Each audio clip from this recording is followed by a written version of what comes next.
예, 안녕하십니까. 여기는 돌풀북수 출판사에서 진행하는 주일 말씀 마가복음 시간입니다. 자, 오늘은 마가복음 1장 9절에서부터 11절까지 예수께서 세례 요한으로부터 세례를 받으시는 내용입니다. 마태복음 3장 13절에서부터 17절, 누가복음 3장 21절에서 22절, 요한복음 1장 29절로부터 34절까지 내용이 예수께서 세례 요한으로부터 세례 받으시는 내용입니다. 세례 요한은 이미 본문 7절과 8절에서 말하기를 그가 전파하여 이르되 나보다 능력 많으신 이가 내 뒤에 오시나니 나는 굽혀 그의 신발끈을 풀기도 감당하지 못하겠노라. 나는 너희에게 물로 세례를 베풀었거니와 그는 너희에게 성령으로 세례를 베푸시리라. 자기보다 능력이 많으신 이에 대해서 증언하며 그분은 자신보다 다른 성령으로 세례를 베푸신다라고 말합니다. 그러면서 자신은 그분의 신발, 샌들끈을 풀지도 묶지도 못할 만큼 그분은 그만큼의 존재라고 설명을 하고 있습니다. 예수께서 세례 요한으로부터 세례를 받으시고 물 위로 올라오셨습니다. 이때 성령이 비둘기같이 자기에게 내려오심을 보시고 하늘로부터 들리는 소리를 들었습니다. 뭐라고요? 너는 내 사랑하는 아들이라 내가 너를 기뻐하노라. 오늘 본문에 등장하는 인물은 두 사람입니다. 세례 요한과 예수 그리스도이십니다. 세례 요한은 어떤 사람입니까? 예수께서 제자들에게 말씀하시기를 여자가 낳은 자 중에 이보다 더 큰 자가 없다라고 말씀하실 만큼 정말로 이 땅에서 위대한 사람이었습니다. 또한 세례 요한은 요한복음에 스스로 말하기를 뭐라고 이야기했느냐면요. 내가 와서 물로 세례를 베푸는 것은 그를 이스라엘 가운데 나타내게 하려 함이니라. 나도 그를 알지 못하였으나 나를 보내서 물로 세례를 베풀라 하신 그이가 나에게 말씀하시되 성령이 내려서 누구든지 머무는 것을 보거든 성령을 봐요. 그가 곧 성령으로 세례를 베푸는 이인 줄 알라 하셨기에 내가 보건에 성령이 비둘기같이 하늘로부터 내려와서 그 위에 머물렀더라. 그래서 어떻게 한 거예요? 세례를 준 거예요. 세례 요한은요, 우리가 이해할 수 없을 만큼의 큰 성령의 계시를 받는 사람이었습니다. 예수님은 하나님의 아들로서 이 땅에 오셔서 사람인 우리와 같아지셨습니다. 전혀 죄 용서에 관한 세례를 받으실 필요가 없으시면서도 우리의 죄를 위해 죄를 짊어지시기 위해 낮아져 세례를 받으셨습니다. 예수께서 친히 제자들에게 이러한 말씀을 하신 것을 여러분들도 잘 기억할 겁니다. 나는 마음이 온유하고 겸손하니 나의 멍에를 메고 내게 배우라. 그리하면 너희 마음이 쉼을 얻으리니 그랬어요. 예수께서 자기 자신을 가리켜 뭐라고 말씀하셨어요?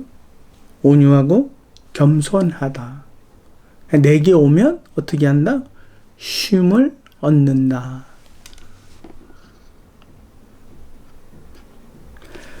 스가랴서 9장 9절의 말씀에 보면 이런 말씀이 있습니다. 시온에 따라 크게 기뻐할지어다 예루살렘에 따라 즐거이 부를지어다 보라 내 왕이 내게 임하시나니 그는 공의로우시며 구원을 베푸시며 겸손하여 나귀를 타시나니 나귀의 작은 것 곧 나귀 새끼니라. 그분의 어떤 성품을 이렇게 표현하고 있고 예수께서는 그 성품을 행동으로 나타내 주셨습니다. 온유라는 말은요. 헬라어로 프라우스입니다. 프라우스. 그 뜻은 겸손한, 온순한 이란 뜻입니다. 겸손이라는 헬라어는요. 타페이노스며 그 뜻은 짓눌린, 굴욕감을 느끼는 낮은 등급의 사람이라는 뜻입니다. 겸손이라는 것, 온유라는 것, 여러분, 무엇인가 강조를 하기 위해서 두 번을 반복을 했습니다. 온유라는 말도 마찬가지고 겸손이라는 말도 같은 의미에서 두 번을 강조했는데 그것은 결국 겸손하신 분이다라는 뜻입니다. 그분은 어떤 분이에요? 사람에게 굴욕을 당해도 괜찮은 분이라는 거예요. 그분은 어떤 분이에요? 아주 낮은 등급의 사람이에요. 제일 낮은 등급의 사람을 우리는 뭐라고 얘기해요? 범죄자라고 이야기하지 않습니까? 그분은 세상 가운데에서 어떻게 취급을 받고 어떻게 돌아가셨어요? 가장 천박한, 가장 극악무도한 십자가형의 선고를 받고 죽으셨습니다. 죽어도 되는 분이 아니에요.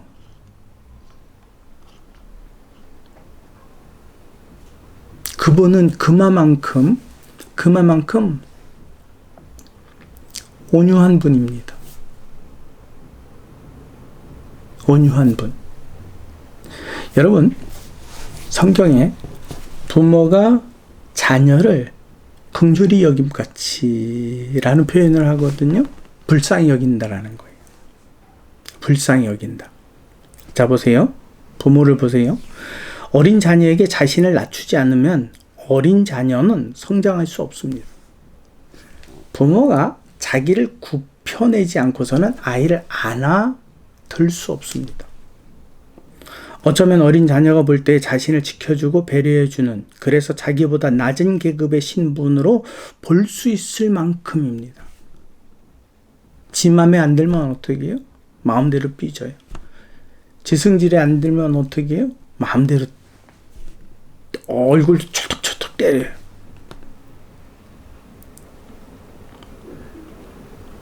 그러한 대우를 받으면서도 그냥 그것을 품어내요.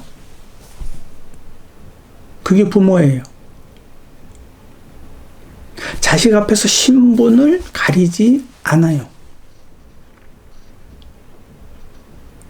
그래서 자녀는 그 부모의 온유하고 겸손함 속에서 자라가는 거예요. 성장하는 겁니다.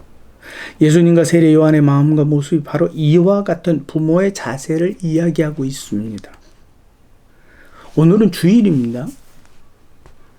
예수님을 배우러 교회 예배에 가는 것입니다. 그분은 자신을 온유하고 겸손하다라고 말씀하십니다. 세례 요한도 자신을 예수 그리스도 앞에서와 이스라엘 백성 앞에서 자신을 낮추었습니다. 하나님의 아들로서 이 땅의 죄인의 모습까지 자신을 낮추고 또 그 겸손함 속에서 온유하신 분입니다. 우리는 이를 겸손이라고 설명을 합니다. 그렇습니다. 여러분, 오늘은 주일입니다. 우리는 예수님에게 대해서 무엇을 배우려고 가십니까?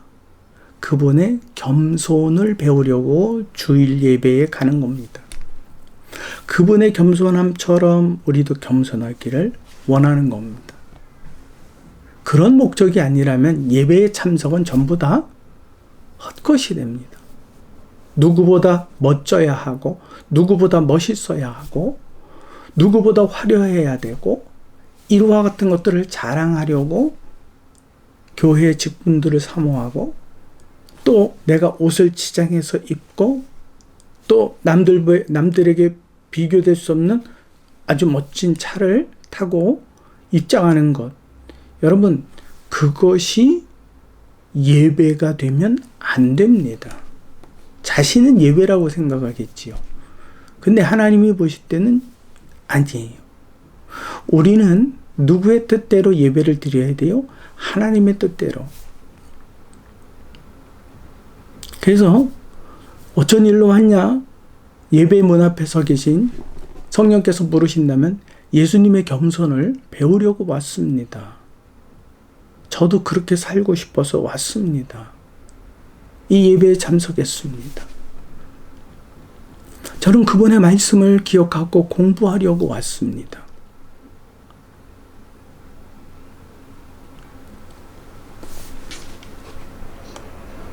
세상이라면 예수님과 세례 요한의 자랑거리는 하늘보다 높습니다. 하나님의 아들이에요. 그 하나님의 아들, 다른 사람은 경험해 보지도 못할 만큼의 그 어마어마한 계시성을 여자가 낳은 중에 최고라고 할 만한 칭찬을 듣는 사람이에요. 세상적으로 본다면은 자신을 뽐내도 충분하죠. 그러나 그분들은 하나도 자기를 드러내지 않았어요. 오직 누구만? 하나님만 드러내는 사람들이었습니다. 여러분, 우리는 혹시 이렇게 낮아질 수 있습니까? 예수님의 낮아진 모습을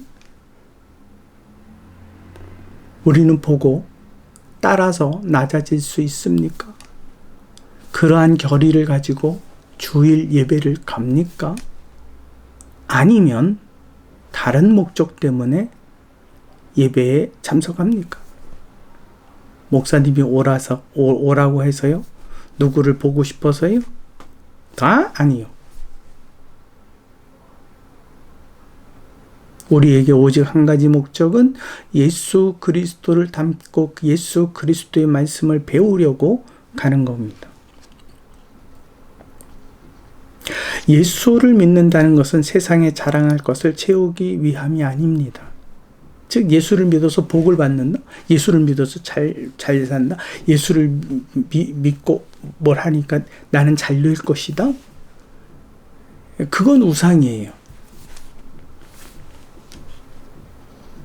우리는 오늘 주일에 그 예배에 가서 겸손을, 그것도 누구의 겸손이에요? 하나님의 아들의 겸손. 여자가 낳은 자 중에 최고의 사람인 세례 요한의 겸손을 우리는 배우러 가는 겁니다. 낮아질 준비. 하나님의 자녀지만 세상의 신분에서 자랑하지 않고 낮아질 준비가 되셨습니까? 성경에서는 그렇게 낮아지는 자를 종이라고 표현합니다. 그래서 사도 바울은 자신을 종으로 표현하고 있습니다. 오늘 우리는 예수 그리스도의 겸손을 배우고 우리의 삶에서 그대로 실천하는 시간이 되시기를 바랍니다. 그것이 주일 예배의 목적이 됩니다. 여기는 들풀북수 출판사에서 전하는 주일 마가복음 묵상 시간이었습니다. 다음 주일에도 하나님의 말씀으로 같이 만나기를 진심으로 바랍니다.